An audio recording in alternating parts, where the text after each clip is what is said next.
Assalamualaikum warahmatullahi wabarakatuh. Alhamdulillahi rabbil alamin. Wassalatu wassalamu ala asrafil anbiya'i wal mursalin wa ala alihi wa sahbihi ajma'in. Allahumma salli wa sallim ala sayyidina wa maulana Muhammad wa ala alihi wa sahbihi ajma'in wa ba'du. Yang kami hormati unsur pemerintahan yang sempat hadir pada malam hari ini, yang kami hormati pengurus Masjid Al-Kautsar Perumahan Mutiara Indah, yang kami muliakan para alim, para ulama, para ustadz dan ustazah, Bapak Haji, Ibu Hajah, Bapak Umroh, Ibu Umroh, hadirin wal hadirat yang sama-sama dirahmati Allah Subhanahu wa taala. Patut kita bersyukur kehadiran Allah Subhanahu wa taala atas berbagai macam limpah nikmat yang diberikan kepada kita. Sampai-sampai nikmat itu tidak kita sadari kalau kita sedang diberikan nikmat oleh Allah Subhanahu wa taala. Ketika kita diambil oleh Allah nikmat itu, baru kita menyadari ternyata itu adalah nikmat yang kita lupakan dari Allah Subhanahu wa taala. Berbagai macam nikmat yang diberikan Allah kepada kita sepanjang tahun tak dapat kita hitung. La in syakartum la azidannakum wa la in kafartum inna azabi lasyadid. Kalau kita bersyukur atas nikmat yang diberikan Allah, maka akan ditambah oleh Allah Subhanahu wa taala. Tapi kalau kita kufur nikmat yang diberikan Allah, tidak kita akui, maka tunggu kata Allah, azabku sangat pedih. Karena nikmat Allah itu banyak sekali ternyata, yang disadari atau yang kita tidak sadari. Kalau mau dihitung, tidak mungkin terhitung. Wa in ta'uddu ni'matallah la tuhsuha. Kalau kita mau menghitung nikmat Allah, apa yang melekat dalam diri kita, maka niscaya kita tak mampu menghitungnya. Walaupun sekarang canggih, ada komputer, ada teknologi yang sudah dapat kita gunakan, tapi untuk menghitung nikmat ini sungguh tidak mampu kita menghitungnya. Malam hari ini kita diberikan Allah sehat. Kalau sudah tidak sehat, maka tidak mungkin kita hadir di sini. Sehat lahir dan sehat batin. Sehat lahir, kita mampu melangkah dan mengantarkan tubuh kita ke majelis ini. Sehat batin, kita mampu hadir di sini karena batin kita sehat. Ada batinnya yang tidak sehat, jiwanya tidak tenang, maka tidak mungkin hadir ke sini. Apalagi dia tidak renang. Bukan di sini tempatnya, di rumah sakit sana. Nah, alhamdulillah Allah memberikan kesehatan lahir dan batin kepada kita. Itu yang nampak kelihatan. Nikmat iman, ketenangan batin dan kepatuhan kita kepada Allah SWT. Banyak orang sehat tapi imannya tidak sehat. Tidak ada ketertarikan untuk hadir di majelis seperti ini. Hatinya jauh dari hidayah Allah Subhanahu wa taala. Kalau ada daya tarik masjid, daya tarik majelis taklim untuk hadir, untuk ikut meramaikan, apalagi merayakan, apalagi kita berperan penting dalam majelis dan kegiatan keagamaan, berarti iman kita sungguh sudah sangat terpanggil untuk memenuhi ajakan dan undangan Allah Subhanahu wa taala. Bapak Ibu hadirin yang dirahmati Allah Subhanahu wa taala, selalu kita bersalawat kepada junjungan kita yang selalu kita puji, baginda Rasulullah sallallahu alaihi wasallam. Mudah-mudahan kita termasuk umat yang berhak mendapatkan syafaat di akhirat nanti, karena kita selalu ingat mengucapkan salawat, juga menyampaikan salam kepada beliau. Allahumma sholli ala sayyidina wa maulana Muhammad wa ala alihi wa sahbihi ajma'in. Bapak Ibu hadirin yang dirahmati Allah Subhanahu wa taala. Tidak terasa malam ini adalah hari yang kedua dari bulan Muharram. Karena tadi siang kita sudah 1 Muharram. Perhitungan bulan Islam itu dimulai dari waktu maghrib. Begitu habis waktu asar, masuk waktu maghrib, masuk tanggal berikutnya. Itulah yang membedakan antara perhitungan tahun Hijriah dan bulan Hijriah dengan bulan Miladiah. Kalau bulan Miladiah hitungannya jam 00, jam tengah malam nanti baru ada perubahan tanggal. Tapi kalau bulan Qamariyah atau tahun Hijriah, perputarannya dihitung adalah waktu maghrib. Maka itu menentukan 1 Syawal itu adalah sebelum maghrib akan dilihat, dicari ru'yatul hilal. Maka di akhir Ramadan yang namanya hilal ini dicari-cari. Ada yang hilal di sini. Ketik ya di Mutiara. Nah, kalau akhir Ramadan itu dicari-cari. Sore-sore itulah dicari dia. Bakal muncul atau tidak. Kalau dia muncul pada saat matahari tenggelam, maka hilal muncul, bulan sabit, maka masuklah bulan baru. Kemarin kita disibukkan dengan perbedaan antara Idul Adha yang berbeda hari. Dalil yang dipakai itu masalahnya perhitungan waktu.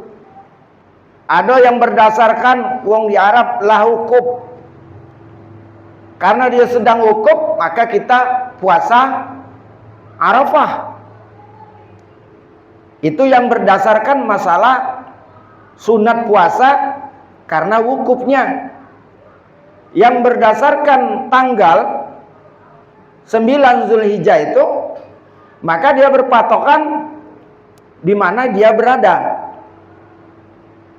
Nah, begitu juga perhitungan Islam dalam tahun baru Hijriah ini. Kalau kemarin perdebatannya antara itu tanggal dan peristiwa, maka sebenarnya kita harus merujuk kemana? Jangankan di kalangan umat, di kalangan ustadz saja ada yang memperdebatkan itu. Tapi sebetulnya cara memahami ajaran agama ini jangan setengah-setengah. Ini pendapat saya. Kembalikan kepada hukum dasar. Kenapa ada wukuf di Arafah? Karena sudah ditentukan tanggal di Arafahnya. Berarti dasar hukum awal adalah tanggal, bukan peristiwa. Kalau berdasarkan tanggal, maka yang kita ambil di mana kita berada, maka tanggal itulah yang kita patokan untuk kita merayakan. Itu pendapat saya. Karena kemarin ada perbedaan, ada yang lebaran hari Rabu, ada yang hari Kamis kan. Jadi hukumnya itu ada yang Selasa, ada yang hari Rabu. Mana Ustaz katanya? Kaki kami ini kena puasa yang haram. Karena perbedaan. Kembalikan ke tanggalnya, ditentukan. Tanggal 1 yang ditentukan pada awal bulan Zulhijjah itu berdasarkan bulan, bukan matahari. Nah, kalau berdasarkan bulan, Bapak Ibu sekalian, maka Saudi Arabia dia berada di daerah bagian barat, maka dekat dengan matahari, dekat dengan tenggelamnya matahari. Bulat bumi ini, Saudi Arabia ini matahari tenggelam, ini matahari terbit timur. Saudi Arabia berada di barat, Indonesia berada di timur. Maka pasti duluan Saudi Arabia melihat bulan terbit ketimbang Indonesia yang ada sebelah timur. Maka ketika perputarannya, kata orang Arab, kamilah terjenguk dengan bulan, maka kami jatuh tanggal 1. Ujung Indonesia kami tidak kelihatan, tidak katon aja. Karena melengkung tadi, belum kelihatan. Maka hari itu belum kami tanggal 1, masih tanggal 29. Maka sebenarnya menjadi 30. Itulah yang menyebabkan perbedaan. Nah, kalau kita berpatokan dengan tanggal, maka perbedaan akan terjadi.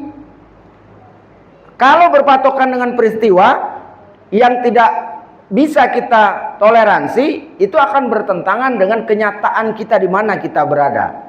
Kita ambil contoh, kalau bulan puasa, kita sahurnya di Aceh, sahur di Aceh, berbuka di Papua, cepat Pak, pendek itu, 3 jam dulu kan. Tapi sebaliknya, kalau Bapak terbang dari Indonesia dalam keadaan puasa, lalu terbangnya terus ke barat, kapan berbukanya? Bertemu siang terus, siang, kapan berbukanya? Karena semakin mengejar ke arah, semakin lambat perputarannya. Maka disebutkan kalau puasa itu paman syahida minkumus syahra falyasum. Siapa yang menyaksikan, itu dimaksudkan berada di lokasi itu, maka ikutilah aturan yang ada di situ. Jadi berbeda tidak masalah. Kemana kita akan berpatokan di tempat kita yang berada itu. Nah, inilah juga yang menjadi dasar kebingungan waktu sahabat Rasulullah SAW, Sayyidina Umar menentukan tahun baru Hijriah. Bapak-bapak, ibu-ibu hadirin yang dirahmati Allah Subhanahu wa taala. Sementara kalau menentukan waktu sholat itu terletak dari waktu peredaran matahari. Maka yang kita pahami, matahari terbit dari timur. Orang Indonesia akan melihat lebih dulu ketimbang orang Arab. Karena matahari terbit dari timur, kamilah hari yang baru. Jam kami lebih duluan dari Arab. Padahal logikanya adalah yang terjadi bukan kita yang duluan, tapi kita yang kemudian 20 jam bedanya dengan Mekah. Harinya berbeda sudah, jamnya duluan. Karena perputaran matahari yang terjadi. Itu rumusnya. Jadi kalau orang paham dengan ini, tidak berdebat lagi dia. Yang nggak berdebat, kenapa di Mekah sekarang no wukuf? Lajulah ke Mekah sana, man kamu nak di sini nak puasa. Karena di Mekah lah wukuf, kamu puasa misalnya. Tapi kedua-duanya itu benar, bukan alasan wukuf, tapi alasannya satu mengikuti ru'yatul hilal, satu mengikuti hitungan berdasarkan kalender hisabiah. Itu benar alasannya. Ustaz, kami puasa duluan atau lebaran duluan ngikut perhitungan hisabiah. Itu benar, Pak. Karena hisab jatuhnya dia lebaran di hari Rabu. Tapi berdasarkan ru'yatul hilal, perhitungannya di hari Kamis. Benar, tapi kalau patokannya di Mekah dan wukuf, bukan itu patokannya. Nah, kembali kita dalam peredaran tahun juga seperti itu. Itulah yang menentukan ataupun peringatan-peringatan. Kenapa tidak masalah dengan 1 Muharram? Karena udah kata peristiwa penting. Lebaran bukan. Itu masalahnya. Maka tidak ada ribut gitu. Kapan 1 Muharram? Mutiara 1 Muharram besok. Tidak ada ribut. Jadi peristiwa penting inilah yang menyebabkan kita berbeda akhirnya. Nah, penentuan ini adalah disepakati akhirnya. Bapak-bapak yang dirahmati Allah Subhanahu wa taala. Tahun yang lalu sudah kita lewati 1444 Hijriah. Betul kata pembawa acara tadi, Ustadz Arman Syah ini. Ustadz khususnya bagi anak-anaknya. Bahwa perputaran waktu ini sudah kita lewati dan tahun Hijriah ini terlupakan oleh kita. Itu yang nyata terletak dalam bagaimana kita memahami dan menghafal bulan-bulan dalam Islam. Kalau Januari sampai Desember, bolak-balik itu hafal. Dari Januari itu sampai Desember baca. Dari Desember hitung mundur sampai Januari hafal. Tapi bulan Hijriah mulai jadi Muharram, serasa kok di sini banyak yang dihafal manku tes malam ini. Muharram, Sofar, Rabiul Awal, Rabiul Akhir, Jumadil Awal, Jumadil Akhir, Rajab, Sa'ban, Ramadan, Syawal, Zulqa'dah, Zulhijjah. 12. Pak Arman hafal kan? Cuma ketika ditanya kalau bulan 7 bulan Islamnya apa Pak Arman? Nah, saru Pak Arman mikir gini, lama. Ramadan 8 kan? Ramadan 8, cepat. Ya. Kalau ujung 12 Zulhijjah ujungnya. Susah kita. Kenapa tidak hafal di luar kepala? Tidak akrab kita dengan yang mesti yang kita tahu. Muharram, Safar, Rabiul Awal, Rabiul Akhir, bahkan ada nama bulan yang kita kadang nama yang berbeda di kita. Seperti sebelum puasa itu namanya Rajab. Rajab itu alias bulan ruah. Kita nyebutnya bulan ruah. Karena di bulan Rajab itu banyak peristiwa-peristiwa persedekahan untuk munajat kehadirat Allah SWT dalam rangka mohon doa maghfirah. Jadi uji kawan-kawan di Jawa itu berdoa kepada para arwah. Jadi mendoakan arwah-arwah itu agar supaya diberikan ampunan oleh Allah Subhanahu wa taala. Tradisinya. Maka kita juga mengenal tradisi itu, maka bulan itu kita sebut bulan Rajab itu alias bulan ruah. Maka disebut ruahan. Setelah itu ruah Ramadan, Syawal, ada Zulqa'dah. Di bahasa kita apa Zulqa'dah ini? Kita kalau nyebutnya wong lamo biasanya tahu. Bulan Hafid. Bulan Hafid, Pak. Jadi bulan Zulqa'dah ini bulan Hafid. Wong lamo kalau nyebutnya ngapo juga mak dulu disebut bulan Hafid. Bulan terjepit je mak. Walau kalau mak kamu nyawa berartiku. Karena namanya pit ujungnya pit pula. Bulan Hafid, bulan terjepit. Ternyata aku pikir benar juga. Jadi setelah Syawal, Zulqa'dah, Zulhijjah. Syawal bulan lebaran Idul Fitri, Zulqa'dah kosong, Zulhijjah lebaran haji. Oh, jadi pantas bulan terjepit. Bukan libur hari terjepit bayar ada rupanya. Man kami PNS ini kapan libur hari terjepit ada istilah ahli kejepit ngatakan ini. Libur diperpanjang. Bapak Ibu hadirin yang dirahmati Allah Subhanahu wa taala. Maka dalam pemahaman kita dengan perputaran tahun ini tentu akan memberikan pengetahuan dasar serta rasa memiliki yang dalam terhadap peristiwa tahun Hijriah ini. Kenapa tahun Hijriah itu terjadi lalu menjadi sesuatu momentum penting dalam ajaran agama Islam? Tentu memiliki sejarah. Di mana Rasulullah Shallallahu Alaihi Wasallam itu dalam situasi kondisi yang disiksa lahir dan batin oleh kaum kafir Quraisy.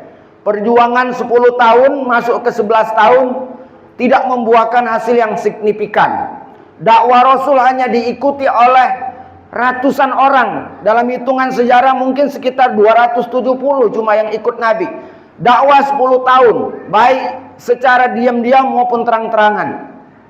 Terakhir Nabi dalam situasi yang sangat terpojok, Nabi mencari tempat untuk hijrah yang pertama.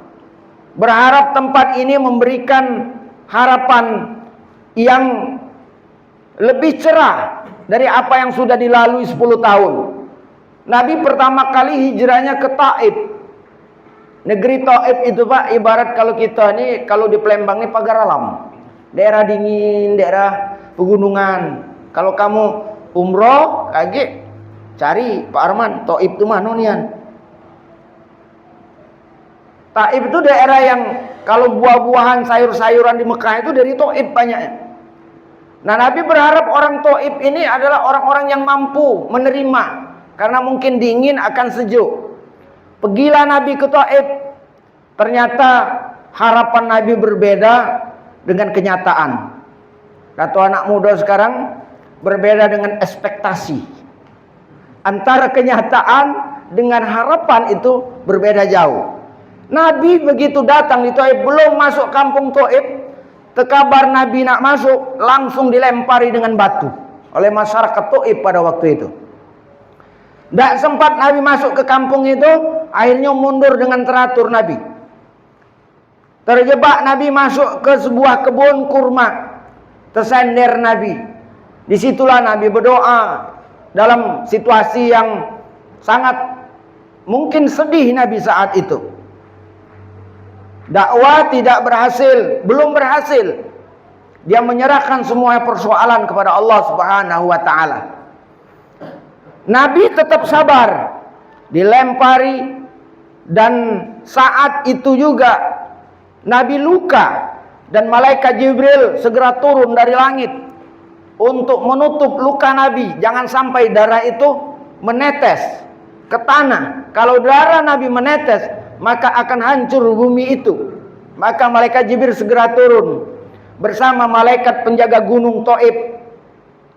Sudah izin dengan Allah, ya Nabi Allah Muhammad, kalau kau masih pacak sabar uji malaikat, aku lah geram juga nyingok.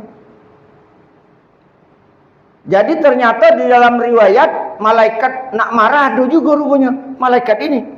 Malaikat penjaga gunung Thaif. Mak mana lamun seandainya gunung Thaif ini kutimpukan dengan mereka itu. Kalau kau kata ke yo, lagi kutimpu. Amun kita rasaku jangan nunggu lama, laju kan lah. Sambar kan lah. Sambar kan lah bang. Dikejar, diterima idak, dilempar dengan batu, ditawai model itu, lemak model macam itu. Tapi uji Nabi apa? Jangan malaikat uji. Mereka itu tidak tahu. Dan aku berdoa mudah-mudahan mereka akan mendapatkan hidayah. Anak keturunan mereka nanti akan mendapatkan hidayah setelah tahu kemuliaan agama ini. Itulah doa Nabi di dalam penzaliman dirinya. Apa gambarannya Pak? Untuk berubah itu ternyata sulit. Untuk berubah, untuk mengubah itu sulit Pak. Ini yang dialami Nabi. Jadi kalau kita ingin hijrah dari baik, dari tidak baik menjadi baik, tantangannya besar. Sudah dialami oleh Nabi. Tidak segampang harapan kita. Nabi ingin merubah masyarakat kafir Quraisy, mengajak ke jalan Allah, jalan selamat dengan agama Islam. Tidak segampang yang diharapkan Nabi. Tantangan Nabi ke Thaif gagal. Nabi dilempari. Balik lagi Nabi ke kota Mekah diam-diam. Di situ masyarakat tidak mengetahui. Bahkan perjuangan terus dilaksanakan oleh Nabi. Ini gambarannya kalau kita mau berubah berat memang. Sebetulnya jangankan untuk hal-hal yang sifatnya besar. Kecil kita ambil contoh. Dari merokok ke tak merokok. Saro itu tanyalah kamu. Ngata ke kamu dulu mana berhenti merokok. Oi saro tat ngata kan. Dulu kapan yang uang merokok tekilam-kilam aku. Kapan sudah makan becarian. Beli permen.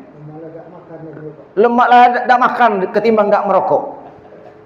Itu caranya. Tanya pengalaman. Untuk merubah sesuatu keyakinan itu jauh lebih berat. Itu kebiasaan. Ini merubah keyakinan seseorang berat. Maka Nabi mengalami itu. Apa yang mesti dilakukan? Nabi mengajarkan dia sabar. Karena waktunya nanti akan ada. Allah akan membantu. Allah akan membukakan. Tapi tentu orang yang melakukan harus sabar. Mengajak masyarakat di masjid ini. Boleh jadi ajakan kita benar. Tapi justru tanggapan masyarakat berbeda. Ingat tuh ke dia tuh minta alam baik ngajak gitu tuh. Nyari rai baik misalnya. Kan banyak tuduhan-tuduhan. Apakah kita harus berhenti? Jangan. Apa kata Nabi? Mereka itu tidak tahu manfaatnya. Kalau mereka tahu, insya Allah mereka terima. Nah, tugas kita bagaimana memberikan informasi sejelas mungkin, menyadarkan supaya mereka tahu. Ngajak uang kumpul, ada sumbangan, ada yang ngatakan. Ada kegiatan masjid, misalnya bawa makanan, ada yang komentar, banyak hal. Kemana duit kas masjid? Nah, kita nanya-nanya dulu. Bukan masjid ini, masjid lain. Dicurigai padahal kita lah jujur. Apakah harus mundur gara-gara itu? Jangan. Kalau memang kita melakukan terbaik, apa yang diajarkan Nabi pertahankan, buktikan. Kalau kita melakukan yang baik, soal fitnah itulah tantangan hidup. Soal dugaan itulah tantangan hidup. Hidup ini kalau tidak kata tantangan, tidak menarik. Lurus, lemak dewek. Nah, tidak menarik hidup ini. Justru ada tantangan itulah yang menarik. Dalam dunia keluarga juga begitu. Romantikanya seperti itu. Bapak Ibu hadirin yang dirahmati Allah Subhanahu wa taala. Maka Rasulullah SAW melakukan hijrah yang kedua. Situasinya sama. Hampir dibunuh. Saat itu Orang sudah berkumpul. Semua pemuka dari suku-suku yang ada, Bani Quraisy berkumpul, orang Mekah berkumpul. Semua pemuda-pemuda yang kuat hari ini berkumpul, harus mengutus setiap suku-suku untuk membunuh Nabiullah Muhammad SAW. Dikumpulkan pemuda yang hebat, maka sudah disiapkan siasat, dijago Pak. Mulai dari pagi itu dijago, jangan sampai Nabi Muhammad hilang. Maka Nabi Muhammad sudah diinformasikan oleh malaikat akan terjadi hal yang demikian. Maka Nabi Muhammad menyuruh Sayyidina Ali, wahai Sayyidina Ali, kau kaget kapanlah gelap, kau tidur di tempat tidur aku. Sayyidina Ali, sepupu Nabi, misan Nabi, kau tidur di situ. Aku dengan Abu Bakar akan hijrah keluar dari kota Mekah karena nyawaku sudah terancam. Sekarang sudah berkumpul para pemuda hebat sejazirah Arab, Bani Quraisy, untuk membunuhku. Maka aku diperintahkan oleh Allah SWT hijrah keluar. Bapak Ibu hadirin yang dirahmati Allah Subhanahu wa taala. Singkat cerita, Nabi Muhammad mulai bergerak. Yang patut kita jadikan pelajaran, Sayyidina Ali adalah teman yang sejati. Bukan disuruh ngapu-ngapu, disuruh menggantikan posisi kematian. Itu hebatnya Sayyidina Ali. Inilah sahabat yang setia. Mono kau itu. Kau tidur di sika, kaki kapan uang nyari aku, kau ada di sika. Kalau uang nyengok, mendak nyengok, berdebras sambarnya. Selesai. Uji Sayyidina Ali siap. Dia tak patuh dan dia taat kepada Nabi Muhammad SAW. Dia tidur di situ, lalu Nabi Muhammad mulai keluar dari rumah. Maka di dalam surat Yasin diabadikan di ayat 9. Ya tadi kita baca tadi. Waja'alna mim baini aidihim saddaw wa min khalfihim saddan fa'alshaynahum fahum la yubsirun. Nah, ayat ini yang diabadikan dalam Al-Quran, Allah jadikan di antara pandangan-pandangan mereka yang ngepung tadi, Pak. Kapan Nabi keluar dari rumah itu tidak terlihat. Ayat 9 surat Yasin inilah yang digunakan di masa budak supaya kapan naik bis tak mayar. Kena tak kelihatan. Juga salah guna kamu. Salah guna mengamalkan ayat ini supaya kapan naik bis kena tak kelihatan, gratis ini. Jangan salah guna. Jadi bapak-bapak ibu pakai itu bisa. Ya.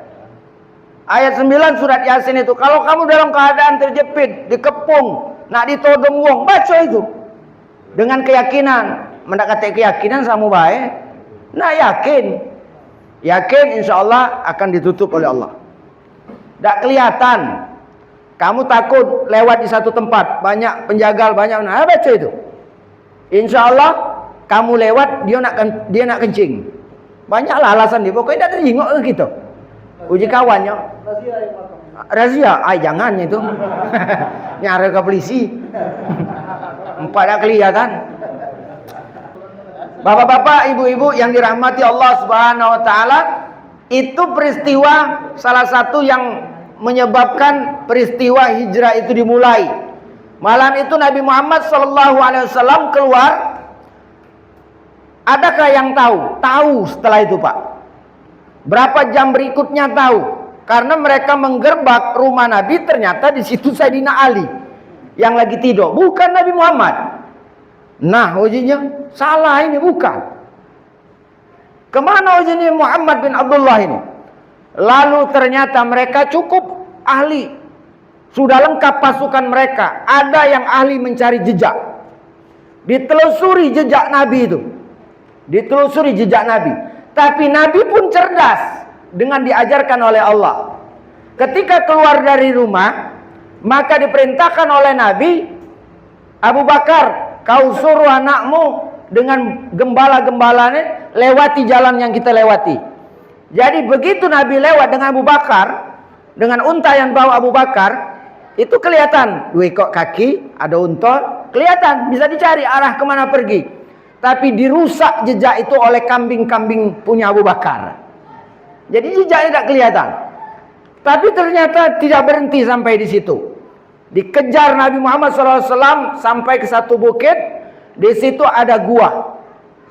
Maka Nabi sembunyi di gua situ. Capek Nabi. Sembunyi di situ menunggu malam. Hari sudah mulai senja. Masuk Nabi ke situ, lalu menginaplah di situ. Ternyata pasukan yang mencari Nabi juga mengetahui arah ini, tetap dapat. Tapi begitu di muara gua, dia melihat ada burung dara yang sedang bertelur. Persis di mulut gua. Kemudian laba-laba membuat sarang. Laba-laba membuat sarang. Daya pikir orang-orang Quraisy pada waktu itu, kalau ada uang sih kak, tidak mungkin masuk sih kak. Satu burung ikat terbang, yang kedua sarang laba-laba ikat rusak, uji kan. Berbunyilah cecak, kati agung yang cecak ikat. Berbunyi cecak. Di situ kecurigaan orang yang lewat di situ. Karena cecak berbunyi macam itu, dalam tradisi mereka meyakini ada wong di situ. Dalam itu ada wong. Atau dia nyengok apa makhluk lain, misalnya ada binatang. Untuk memuaskan kecurigaan, diambillah batu oleh yang lewat di situ. Dilemparlah ke dalam. Kena Nabi. Padahal Nabi sedang duduk dan Nabi saat itu sedang istirahat. Tapi ternyata Abu Bakar takut kalau membangunkan Nabi. Nabi tidak bangun, yang kena Abu Bakar. Kapan Abu Bakar kena? Tetap menahan. Diam baik Abu Bakar. Tidak diasekkan. Tidak selesai Pak. Ternyata Abu Bakar mangku Nabi. Nabi tidur di bukang Abu Bakar. Di riwayat diceritakan ada ulo dalam itu. Lalame ulo ikat di dalam itu. Dulu ulo dari uang dua ikat. Karena uang kak ngintai-ngintai asek ditembak tadi asek ada kena kan. Diintai-intai dari lubang gua tadi. Ditekaplah Abu Bakar lubang gua tadi dengan induk kaki. Kira-kira pokoknya bagian kaki lah itu kan. Didupakannya biasa dulu. Apa itu? Kapan di lubang itu pakai cetok ulo kaki tadi. Tahu cetok. Ditahan kalau Abu Bakar. Nah, kalau ngomong ke kaki dan cekal tahu uang. Dan Nabi bangun. Nah dia tidak galak bangunkan Nabi gak? Ditahankan, terkeringat nyucur sampai keringat itu netes ke Nabi, Nabi baru bangun. Itu hebat Abu Bakar. Kanti setia dalam perubahannya, perjuangannya. Maka saat itu orang lewat selesai. Uji Nabi, "Apa kau tidak bangunkan aku?" Kira-kira macam itulah. Tak? Uji Abu Bakar, "Aku tidak galak nganggu kamu." Lalu, "Ngapa kau cak ngeringis kesakitan?" "Ika nah, jadi aku tidak tahu sueng nyetuk ika." Kapan dijengok ulo Pak nyetuk tadi. Nah disitulah Nabi menjampi, bahasa kita jampi ya tak? Nah aku bacanya tidak tahu, kaki lain kali baca. Nyampi tu. Sampai Abu Bakar tak kata masalah dengan cetukan ulo tadi. Nabi berdialog dengan ular tadi. Uji Nabi kira-kira dalam dialog dengan ular tadi, "Ngapu kau nyetuk Abu Bakar?" "Ujinya aku lah menunggu kamu ke gua ini." Oleh Abu Bakar, lubangku ditutup, dah baca nyengok, pencetuk je. Dialog Nabi dengan ulo tadi. Karena Nabi baca ngomong, mentubu, tak terti nyetuk dula baca. Oh ternyata ular tadi lah tahu bakal bertemu dengan Nabi Allah di gua itu. Lame aku nunggu bertahun-tahun uji di Sika. Lah dicerita itu bakal ada uang hebat, uang suci, uang pakam yang akan tinggal di Sika. Lah aku tunggu lah lame je.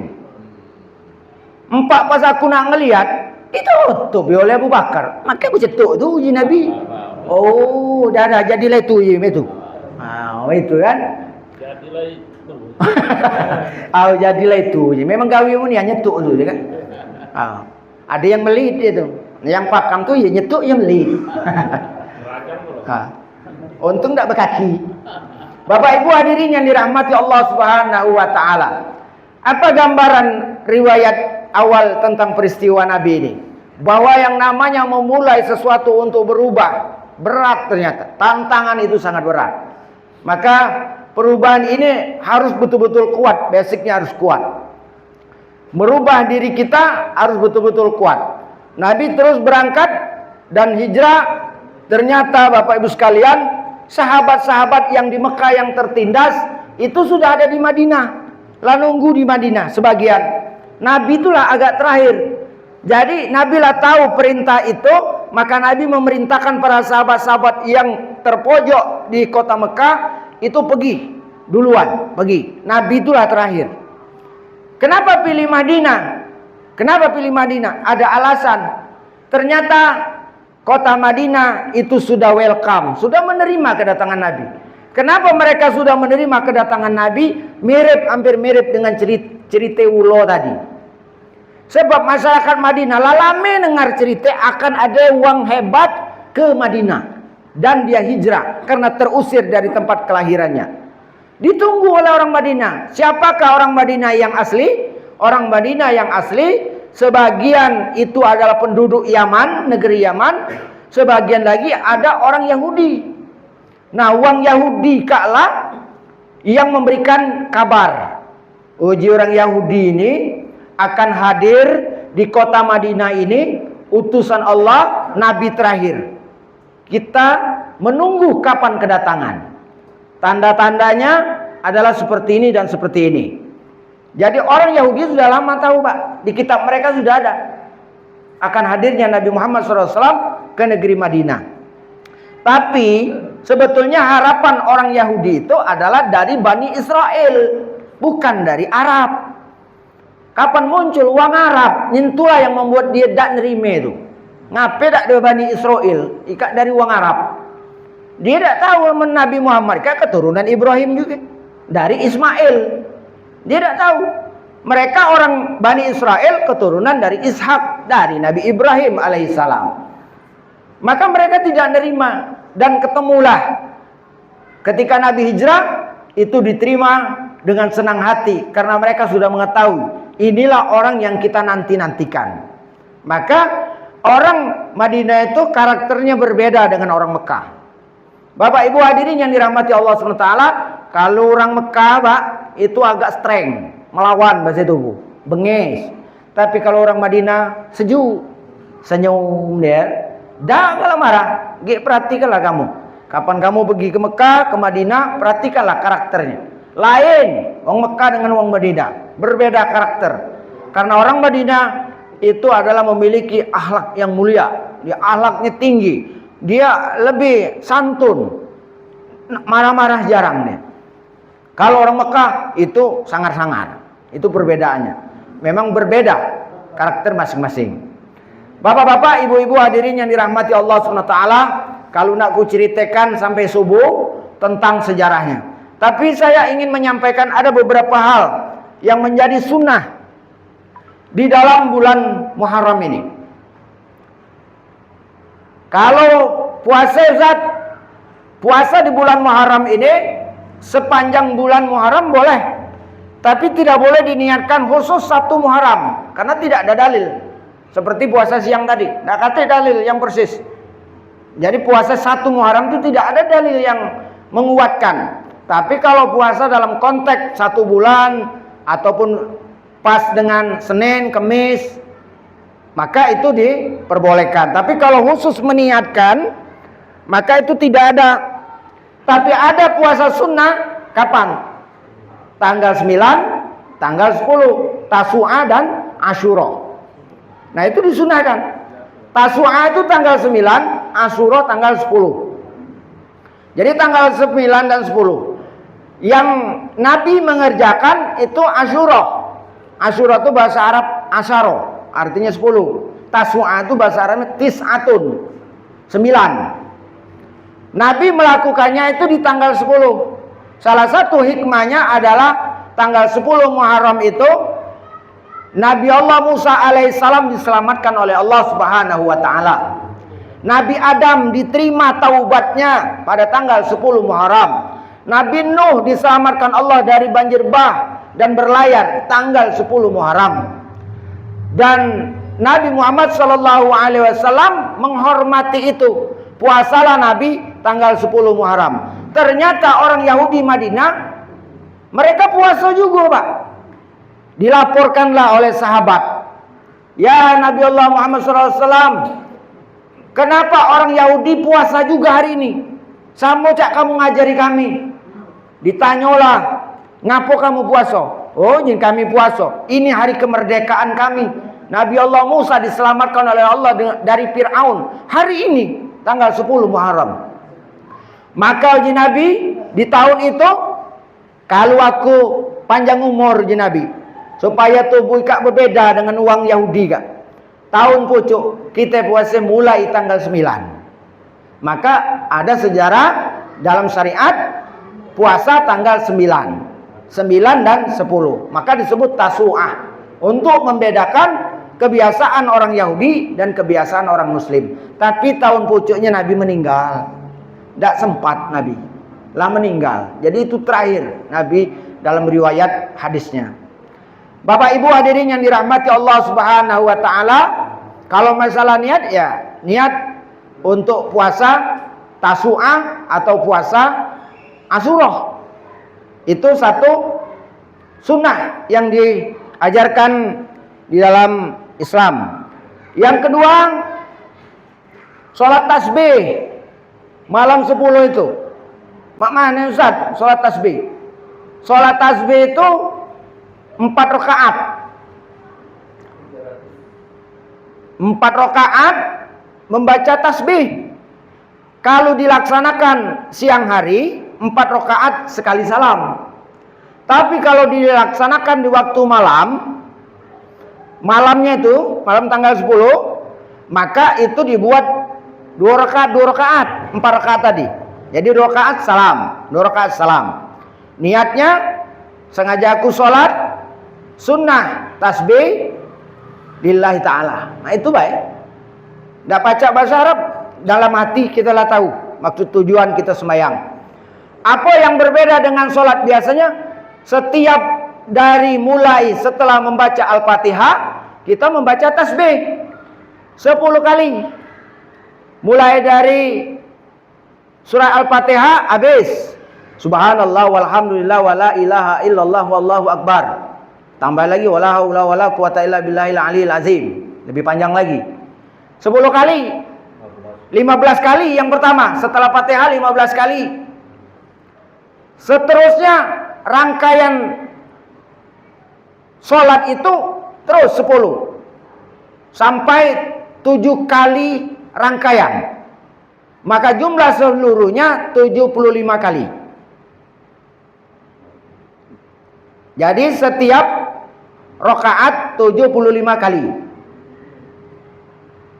Nah, kali gelah kamu kapan 2 rakaat terus 75 kali 2. Itulah sholat tasbih. Kalau udah ngerti kayak di sini pasti ada yang lapaca.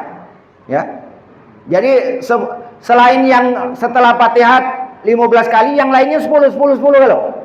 Sampai setelah baca tahiyat akhir sebelum salam 10. Nah, itu maksud aku setiap rangkaian sholat dalam rakaat tadi. Itu sholat tasbih. Kemudian sunnah yang lain yang sederhana, memperbanyak silaturahmi. Malam hari ini kita sudah silaturahmi, salah satunya. Silaturahmi ini mempererat tali persaudaraan. Yang tahun kemarin tidak berteguran, salah satu dari fungsi silaturahmi ini, ya berhenti tidak berteguran tuh, berubah. Gawi itu gawi jahiliyah, bermusuhan. Ustaz, akulah kepengen baik, dia masih dah galak negurkan. Uluk kelah, biarkanlah dia dah galak negur. Yang penting kita sudah membuka hati. Itu fungsi silaturahmi. Maka silaturahmi itu mendatangkan rezeki, nyaukan bala. Silaturahmi, menyambung silaturahmi. Datang ke rezeki kalau silaturahmi rajin, ada loka dinjuk uang. Itu yang cetonya.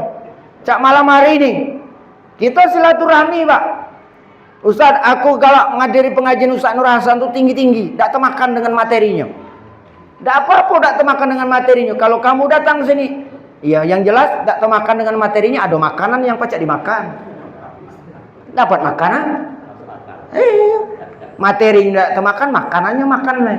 Boleh makan, ada rezeki. Jangan banyak alasan. Duduk makan kan. Ini ada alasan atau materinya tinggi nih, aku tidak temakan lagi. Ya sudah, makan yang makanan itu baik. Itu silaturahmi. Bapak Ibu hadirin yang dirahmati Allah SWT. Kemudian bersedekah. Nah, alhamdulillah kalau masalah sedekah ini, ya sebetulnya bukan hanya bulan Muharram, tapi di bulan Muharram ini akan memiliki fadilah-fadilah, kelebihan. Mandi di bulan Muharram ini perlambang. Jadi bulan Muharram ini mandi. Di Jawa itu Pak, aku lama kuliah S1 S2 di Jawa. Mandi ini diterjemahkan oleh orang Jawa, mandi tahunan. Di kita Pak, ada kata cerita ini. Aku dulu pernah tak percaya, cuma ternyata ketika aku satu suro, kalau di Jawa itu nyebutnya satu suro, satu Muharram tuh. Satu suro itu rame pantai Parangtritis itu. Ujuk aku dia gawe wong sini. Rupanya malam itu dalam istilah mandi ini bukan mandi wong baik, segalanya dimandikan, keris dimandikan. Nah, jokulah hebat pula wong sini. Ternyata ada dasarnya dalam Islam mandi itu. Aduh, kalau yang mandi itu wong, ternyata wong itu dukun. Dia mandinya setahun sekali. Dalam konteks itu, mandi kesaktian dia. Padahal ini sumbernya Islam, tapi salah penterjemahan. Yang berikutnya, memakai celak mata. Ini dalam riwayat. Ya lamun ibu-ibu, tapi mau wong Arab ini biasa. Men kita lanang sini celak mata ini kan yang dari batu dihaluskan itu, Pak Jipan. Nah, itu sunnah. Biasanya kalau kita di Indonesia wong ayib galak makai itu. Wong ayib biasanya kan. Ya. Yang ketujuh, ziarah kepada ulama. Ziarah kepada para ulama. Ini disunahkan juga. Yang kedelapan, menjenguk orang sakit. Ya sebetulnya kalau menjenguk orang sakit nih segala bulan. Cuma di bulan Muharram ini mungkin dia memiliki fadilah-fadilah. Ya, memberikan harapan karena dia tahun baru. Kalau nyengok orang sakit, mau ujuku galakku sampai kata, ya apalagi kawan akrab, berikan kesenangan dia. Ya bawakan makanan. Jangan nyengok orang sakit, tak kata bawaan. Bergaya, berkawan lamu-lamu. Kapan nyengok orang sakit, tak kata bawaan. Dengan kawan tadi bertanya pula, suwe AC kau tu mika. Uji kawan yang tak pula kata AC, mengkau mau jeruk, uji adik AC masam. Kau gak suwe bayuan gak? Tak pula kata bauan tak? Berganti lah lama nanyakan suwe AC kau mika. Ada kata AC je. Mengkau mau jeruk asam.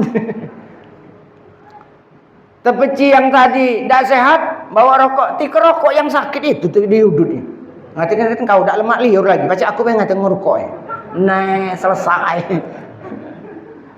Menjenguk orang sakit, sunnah. Kemudian menambah nafkah keluarga. Ah ini Pak sunnah. Jadi di bulan Muharram ini mak mano, ibu-ibu dengarkan ini, manfaat untuk ibu. Bapak-bapak ini memberikan kebahagiaan nafkah. Kira-kira menunjuk ladas lah dengan keluarga tuh. Di bulan Muharram nih. Kalau tidak pernah traktir itu kan. Kalau kira-kira jarang makan keluar, bawa nasi dari dapur, ajak ke teras. Iya, makan di luar. Menyenangkan. Apa harapannya dalam riwayat disebutkan menyenangkan hati keluarga, anak bini, maka itu akan mendatangkan keberkahan sepanjang tahun. Artinya senang. Itu doanya, lambangnya seperti itu. Kemudian Bapak Ibu yang dirahmati Allah SWT, memotong kuku Jadi memotong kuku ini biasa dan sudah menjadi sunnah. Nah, yang ke-11 ini yang biasa kita lakukan, mengusap kepala anak yatim. Mengusap kepala anak yatim, bukan umaknya, anaknya. Anak yatim tuh yang mana, Pak? Oh, ikat tubuh banyak anak yatim kali, emak dia kata tempat yatim. Saling kusuk aja tuh, Bu. Anak yatim itu kategorinya anak yang masih belum mampu berdiri sendiri. Disebut makanya anak, bukan bapak yatim. Maka sebetulnya anak yatim. Kategori anak-anak yang masih memerlukan santunan, kasih sayang. Nah, di bulan Muharram, terutama tanggal 9, tanggal 10, salah satu ajaran itu adalah ngusuk. Cuma tak cukup oleh ngusuk wae. Njuk duwe. Sika jang kau. Kau kan anak yatim, numpang ngusuk, kau sandak yang yatim. Ayo ngusuk wae nang ambil berkat, njuk duit dak. Maksud ngusuk di situ santuni. Santuni.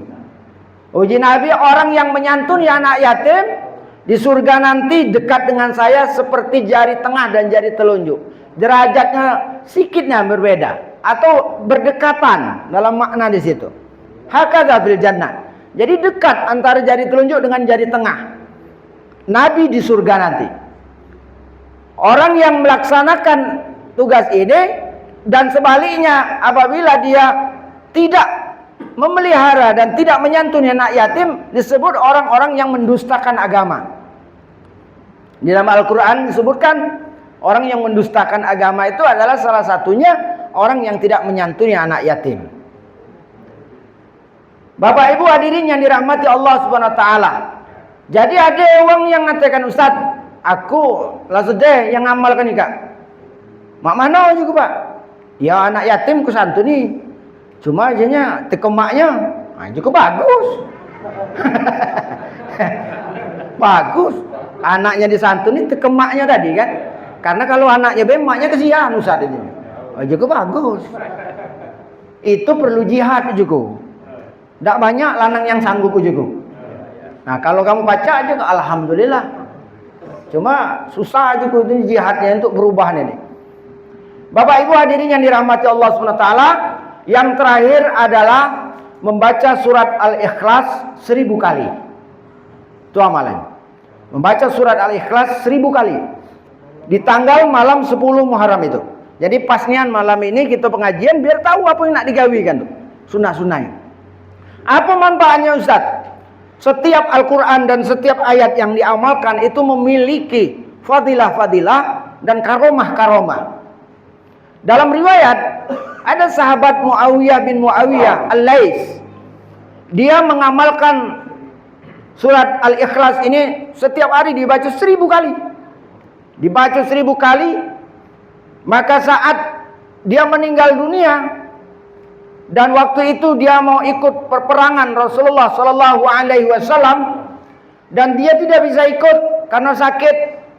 Tapi akhirnya begitu Nabi pulang, terkabar dia meninggal dunia, Nabi datang untuk menguburkan sahabat ini.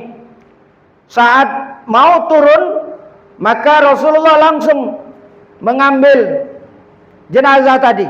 Sayyidina Ali, Abu Bakar, ini baca aku. Jadi Nabi melok ngambil jenazah untuk meletakkan. Lalu Nabi Muhammad SAW saat itu menoleh, melihat begitu banyaknya malaikat yang hadir sampai 700, ada yang menyebutnya 700.000, ada yang 7.000 malaikat yang hadir datang di situ. Uji Nabi, alangkah hebatnya sahabat ini. Apa dia kehebatannya? Maka sahabat bertanya, "Ya Rasulullah SAW, ngapa tadi kamu tadi waktu turun jenazah kamu tidak melihat ke bawah, melengos bahasa gitu?" Kapan dalam riwayat ini Pak diceritakan, tadi alang kebanyak bidadari. Malaikat yang berupa bidadari turun menantikan sahabat ini karena sahabat ini ternyata bujang masih bujang, belum begini. Bidadari turun serentak menghadiri pemakaman itu, dan salah satunya terbuka dikit uji Nabi. Haji sahabat aja, cukup benar dia budak cerita itu. Maka aku noleh macam itu. Ya, terlepas dari itu tidak penting. Terlepas dari itu. Jadi kalau ada riwayatnya atau kan itu tidak perlu kita perpanjang lah. Walaupun itu ada dalam tulisannya. Maka aku menoleh di situ. Maka dalam konteks ini apa yang menjadi kelebihan? Ternyata ditanya, sahabat ini suka mengamalkan membaca surat Al-Ikhlas yang kita kenal dengan kuluhu. Kuluhu. Jadi kuluhu ini ternyata mendatangkan predikat dan derajat yang tinggi di hadapan Allah Subhanahu wa taala. Tiap hari 1000. Itu menunjukkan apa, Bapak Ibu sekalian? Bahwa setiap amalan itu memiliki karomah, kelebihan-kelebihan. Ada yang hobi baca Yasin terus. Dulu ada sahabat saya yang suka baca Yasin tiap hari, siap semayang baca Yasin terus. Ya ternyata dia bacanya baca Yasin itulah. Yang itulah kebacaannya. Tapi dia amalkannya, Pak. Dia amalkannya. Diyakininya, diamalkannya. Sudah semayang baca Yasin, semayang baca Yasin. Dekati waktu, saat-saat tertentu baca Yasin. Satu saat Allah membuka hijab pada matanya. Terjengok dunia alam gaib. Dia tak sadar. Dan dia kepentingan dewe. Ngapu aku terjengok macam-macam ini ujinya. Pergilah ke kiai, datang ke kiai. Apa yang kau amalkan? Ujinya aku galak macam Yasin kiai. Nah itulah je salah satunya. Hijab matamu terbuka ketika kau ingin melihat di alam ruh. Salah satunya. Jadi dia pacak nyengok jin. Kapan dia macam Yasin? Nah cukup aku tak sanggup juga aku model itu. Sebab pernah nak kecelakaan dia, terjengok barang itu. Dang nyopir, terjengok. Hampir kecelakaan. Nah ternyata kawan itu hobi mengamalkan surat Yasin. Ternyata setiap surat itu dalam riwayat-riwayat ada malaikat yang menungguinya. Yang senang kalau baca Yasin datang dia. Datang. Baca Fatihah datang. Tapi nak jadikan amalan, yang rajin baca salawat Nabi, yang rajin baca Asmaul Husna, yang rajin baca trikul, kul Allahu ahad, kul a'udzu birabbin nas, kul a'udzu birabbil falaq, 3 kul itu kan. Aduh kalau itu. Kehobian itu yang disebutkan amal. Amalan yang uji kita sebut amalan. Apa dia yang kata yang diamalkan ini? Tidak satu cerita, Pak. Banyak cerita. Ada yang ngamalkan istighfar. Istighfar terus. Astagfirullahaladzim, astagfirullahaladzim, astagfirullah. Tak kata ucapan dia lain, dia beristighfar. Satu saat dalam kehidupan dia berdoa. Kalau tidak salah aku lupa kaget. Kalau ada yang ingat, dia kepengen bertemu dengan Imam Syafi'i. Ujinya mana Imam Syafi'i yang hebat itu? Ujinya mana? Ya. Satu hari gawi dia ini jual kue cuma. Ibarat jual kue. Nah istighfar sambil jual kue ini. Imam Syafi'i ujinya aku kepengen. Doa dia tuh ketemu dengan uang hebat ini. Imam Syafi'i. Cuma mana aku tak pernah tahu. Dia tak tahu dengan aku. Satu hari Imam Syafi'i digerakkan hati oleh Allah untuk melintas di tempat dia jualan tadi. Kemalaman hari. Kapan kemalaman? Nak nginaplah di Masjid Mutiara. Masjid Al-Kausar. Kira-kira itu ceritanya tuh. Imam Syafi'i tadi. Kapan dia melintas situ? Oje jamaah di sini. Bapak nak nginap di sini. Tak jadi Pak di sini. Tak jadi nginap di sini. Pokoknya dia tak boleh nginap di situ. Akhirnya Imam Syafi'i meneruskan perjalanan. Perut lapar. Dia berhentilah di tukang roti tadi. Cerita di situ dengan tukang roti tadi, ujinya aku ni je tak kata tempat nginap ujinya. Ditanya, bapak nginap di mana? Tak kata ujinya. Aku tadi nak di situ tak boleh. Nah macam itu nginap dengan aku baik ujinya malam ini. Uji tukang roti tadi. Jadi malam itu Imam Syafi'i nginap di rumahnya, Pak. Cerita punya cerita, ujinya aku lalamu ujinya, Pak. Kepengen bertemu dengan Imam Syafi'i. Tapi di manalah uang itu? Memang kamu tahu. Singkat cerita, aku ni lah yang kau cari itu. Imam Syafi'i. Datang dewek, Pak. Apa kata Imam Syafi'i yang kau baca selama ini? Aku rajin baca istighfar dalam doaku. Jadi orang yang baca istighfar terus ketika dia berdoa dikabulkan oleh Allah. Bukan dia yang ngari Imam Syafi'i, tapi yang dikendakkan itu datang ke rumahnya. Ini salah satu bentuk amalan-amalan. Dan para ulama-ulama, para waliullah, itu yang dilakukan adalah ini. Maka kita mengenal dengan rotib. Rotib itu kan artinya tersusun. Apa yang tersusun? Kalimat-kalimat bacaan. Yang kita baca sudah semayang. Ya Latifu, Ya Kafi. Itu rotib namanya. Dan sebelum kita baca misalnya ada ayat kursi, ada la ilaha illallah wahdahu la syarikalah, sampai seterusnya. Itu rotib. Susunan-susunan. Dan itu memiliki faedah. Ngapa kita tak ada paham niat? Karena tak tahu gitu. Maka sekarang niatkan rotib itu. Baca rutin insya Allah akan memberikan manfaat. Salah satu manfaat ketika rotib dibaca waktu maghrib, amalan-amalan itu selamat di waktu malam sampai subuh. Setelah subuh baca lagi selamat di waktu siang. Apa yang diharapkan sepanjang siang dan malam itu akan dipermudah oleh Allah Subhanahu wa taala. Bapak Ibu hadirin yang dirahmati Allah Subhanahu wa taala, kukira sudah cukup. Inilah sampai jam 9.30 waktu Indonesia bagian Al-Kausar.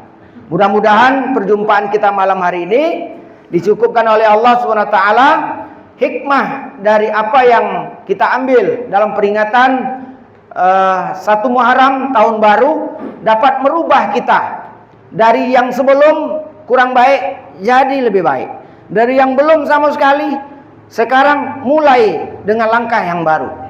Untuk perubahan ini tentu butuh niat yang kuat, butuh niat yang kuat, butuh semangat yang tinggi. Tidak bisa sendirian, maka harus berjamaah, saling nasihat menasihati. Wa tawasau bil haq wa tawasau bis sabr. Itu saling menasihati. Sama-sama di masjid saling menasihati dalam kebaikan, saling mengajarkan, saling memberikan pendapat-pendapat, dan mudah-mudahan itu menguatkan kita. Ada 3 langkah untuk berubah. Pertama, langkahnya adalah berhenti dari gawe yang tidak benar. Berhenti dulu. Gawe yang tidak benar berhenti. Kapan masih terus? Tidak kata perubahan. Berhenti. Kata ulama tasawuf, ada takhalli, tahalli, tajalli. Ada 3 langkah. Berhenti, lalu kemudian taubat. Tidak lagi. Yang kedua, isi dengan yang terbaik. Diganti. Tak galak semayang, jadi galak semayang. Rajin-rajin semayang. Tadi berhenti, tak galak semayang. Berjudi, berhenti. Amun berjudi terus, semayang laju, ini tak kor. Tak akan ada perubahan. Kita masih pada level jiwa yang lawamah, di tengah-tengah, terombang-ambing. Kalau pacak perubahan tahun ini menjadi nafsul mutmainnah. Sudah tenang kita. Tidak lagi terombang-ambing. Segala gawe yang barakal membuat hati kita ini tidak nyaman, kita tinggalkan. Berhenti kita. Kebiasaan yang tidak baik, kita berhenti. Sesuatu yang dilarang oleh Allah, kita berhenti. Lalu proses yang kedua adalah kita isi dengan sesuatu yang baik. Ibarat gelas air yang jernih, yang selama ini kita hitamkan dengan noda-noda hitam, kita berhenti ngisi titik hitamnya. Tinta hitam jangan lagi diisi.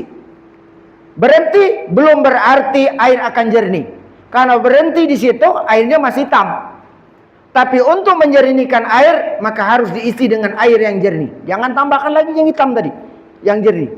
Terus kita tambah, lama-kelamaan yang hitam tadi habis dia. Nah, setelah dia lama habis, baru muncul yang disebut sifat-sifat karakter yang baik. Sifat dan karakter yang baik, inilah yang disebut tajalli, menghiasi pribadi yang baik. Akhlak semakin bagus, ketaatan, ngomongnya lemak didengar. Ini dah, kapan ngomong, uang sakit hati dengarnya. Kapan buat gebrakan, segala uang tak setuju dengan dia. Tingkah laku, buat risih uang. Nah, ketika dia sudah berubah, maka dia akan membias dalam diri hidupnya. Omongannya semakin tertata, perilakunya dapat dicontoh dengan baik. Maka inilah perubahan-perubahan yang kita harapkan dari waktu ke waktu. Sehingga nanti di akhir hayat kita, ketika Allah menjemput, kita termasuk orang-orang yang husnul khotimah. Amin, Allahumma amin. Demikian yang dapat saya sampaikan. Mudah-mudahan ini bermanfaat bagi diri saya pribadi dan untuk kita semua pada kesempatan malam hari ini menuju atau menyongsong pada tahun 1445 Hijriah yang akan datang. Billahi taufiq wal hidayah. Wassalamualaikum warahmatullahi wabarakatuh.